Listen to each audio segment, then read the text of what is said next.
Hey everyone, welcome back to the channel. Today we're diving into Presence, the latest supernatural thriller directed by Steven Soderbergh and written by David Koepp. It has a cast led by Lucy Liu, Sullivan, Callina Liang, and the film takes a bold approach to storytelling, one that's technically impressive, but maybe leaves something to be desired. To add to the pressure today, one of my fellow film analysts and a great friend of mine, Eric, said this film got the full trifecta. So let's break it down.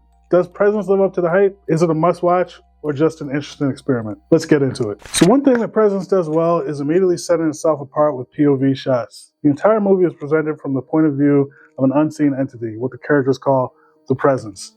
This unique perspective creates an eerie, voyeuristic feel, pulling the audience directly into the experience rather than keeping them at arm's length like a lot of other films do. Technically, the film is well crafted. Soderbergh employs long, uninterrupted takes that add to the immersive effect. The cinematography, lighting, and sound design all work very well together to make you feel like an invisible observer, which is a fresh and ambitious approach to this genre. But while the technical execution is strong, the storytelling doesn't quite match up to the innovation of its visuals. The cast does a solid job with what they're given. Lucy Liu, Sullivan, Eddy Maday, and Callina Liang all deliver convincing performances, especially as tensions rise within their family. There are moments of genuine emotional depth, and you can feel the authenticity of the relationships, but the character development doesn't always feel fully realized. While the film attempts to explore family dynamics, trauma, and grief, it never really digs deep enough to leave a lasting impact with the viewer that you might get from typical family drama. So it seems a little shallow or rushed, in my opinion. On the other hand, one of the film's strongest elements is its atmosphere. There's an undeniable sense of unease throughout the film, and the interactions between the characters feel pretty realistic, which is a credit to both the writing and the cast. However, the film struggles to balance psychological drama with supernatural horror. It hints at bigger themes, but never fully capitalizes on them. For instance, there's a tension between the protagonist and her brother, but instead of emphasizing this throughout the narrative, throughout the writing, it comes off as more of a to-be-expected sibling rivalry, and not necessarily a catalyst for any significant dramatic change. Now, I won't spoil anything, but the pacing is where Presence starts to lose its steam. The setup is intriguing, and the tension builds steadily,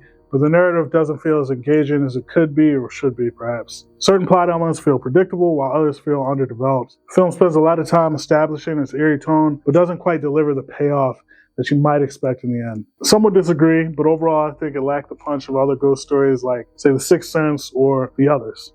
By the time the credits roll, you might find yourself asking, was that it? On the other hand, some people said it had a very memorable ending, and I could definitely see that perspective. But in my opinion, if you're expecting the ending to leave you thinking, I think you'll be a little disappointed. There are some moments of brilliance, but the film doesn't leave a lasting impression in terms of the story. It's a film that feels like it should mean more than it actually does. Now let's rank Presence on my Trifecta Scale. Am I glad I saw it? Yes, absolutely. I appreciate the creativity and the technical effort behind it. It's always interesting to see filmmakers take risks with storytelling techniques. Now, would I recommend it to a friend? Well, that depends on the friend. If you love experimental filmmaking and atmospheric tension, it might be worth a watch. But if you're looking for a gripping story or, straight up horror, this one definitely won't hit the mark for you. Would I watch it again? Probably not. There wasn't too many memorable scenes. And while the concept is unique, there isn't much here that makes me want to revisit it. Once you've experienced it, there's just not a lot to discover on a second viewing, in my opinion. So I give the final score a 1.5 to 2 out of 3. At the end of the day, Presence is an ambitious film that doesn't quite deliver a satisfying experience. It's more of a technical showcase than anything. Definitely more than a gripping thriller. Some will appreciate its stylistic choices, but for me, it didn't leave a strong enough impact to be memorable. Hey, maybe it's just me. Have you seen Presence? What do you think?